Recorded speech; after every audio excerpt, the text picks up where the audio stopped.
Hi friends, welcome to your Deekshu's simple and tasty వంటలు.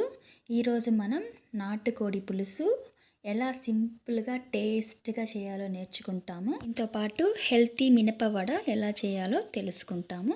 ముందుగా నాటుకోడి పులుసుకి ఏమేం కావాలో మనం తెలుసుకుంటాము. 3 ఎర్రగడ్డలు, కొత్తమల్లి, 3 టమాటాలు, అల్లం ముక్కలు, పచ్చిమిరపకాయలు, తెల్లగడ్డలు, టెంకాయ చిన్న చిన్న ముక్కలు చేసి పెట్టుకోండి. ఒక బాండలు పెట్టుకొనేసి నూనె పోసుకొని మీ ఎర్రగడ్డలు, టమాటాలు అవన్నీ మనం ఇప్పుడు చూపించాను కదా, అవన్నీ వేసి బాగా కొంచెం ఫ్రై చేసుకొనేసి బాగా వాడనివ్వండి. బాగా వాడిన తర్వాత కొంచెం పసుపు పొడి తీసుకునేసి దాంట్లో కొంచెం పసుపు పొడి వేసి చల్లారిన తర్వాత మిక్సీలో వేసి పక్కన పెట్టుకోండి. తర్వాత కుక్కర్ పెట్టుకొని కొంచెం ఆయిల్ పోసి నూనె కాగిన తర్వాత కొంచెం ఆవాలు, జీలకర్ర, మినప్పప్పు, పచ్చెనపప్పు కొంచెం వేసి బాగా కొంచెం ఫ్రై చేయండి.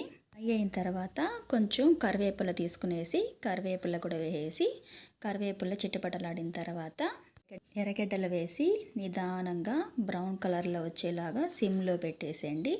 అంతలోపల మనం చికెన్ క్లీన్ చేసి పక్కన పెట్టుకుంటాము. అంతలోపల ఎర్రగడ్డలు బాగా వాడినాయి. దాని తర్వాత టమాటాలు కొంచెం వేసి బాగా కొంచెం ఫ్రై చేయండి. దీని తర్వాత మనం పక్కన మిక్సీలో వేసి పెట్టుకున్నాం కదా, అది బాగా పేస్ట్ చేసి ఆ పేస్ట్ని దీంట్లో మిక్స్ చేసేసి కొంచెంసేపు బాగా ఫ్రై చేయండి. సిమ్లో పెట్టుకునేసి బాగా ఫ్రై చేసి దాని తర్వాత చికెన్ కూడా వేసేసి సిమ్లోనే పెట్టి కొంచెంసేపు బాగా ఫ్రై చేసేసి దాని తర్వాత వాటర్ పోసేసి ఉప్పు, కారం, చికెన్ మసాలా వేసేసి కుక్కర్ వేసేసి ఒక 3 విజిల్స్ రానివ్వండి. కుక్కర్ విజిల్ వచ్చేలోపు మనం అంతలోపల మనం వడకి కావాల్సినవి మనం అన్నీ రెడీ చేసి పెట్టుకుంటాము. మనం పిండి రుబ్బి పెట్టుకునేసి ఉంటాం కదా, ఆ పిండిలో ఎర్రగడ్డలు, కొత్తిమీర, కరివేపాకు కొంచెం ఎక్కువే తీసుకున్నానండి. నేను ఎక్కువ తీసుకునేసి కట్ చేసుకునేసి అల్లం చిన్న చిన్న ముక్కలు చేసుకునేసి పిండిలో కలిపెట్టుకోవాలి. నూనె బాగా కాగిన తర్వాత మనం వడలు చేసుకునేసి ఈ ఆకుకూర ఎక్కువ కలపడంతో మనం కరివేపాకు తినాలంటే కష్టపడతారు కదా, దానికోసం ఈ వడల రూపంలో మనం తినడం మంచిది. మన స్కిన్కి, హెయిర్కి అంతకి కరివేపాకు మంచిది.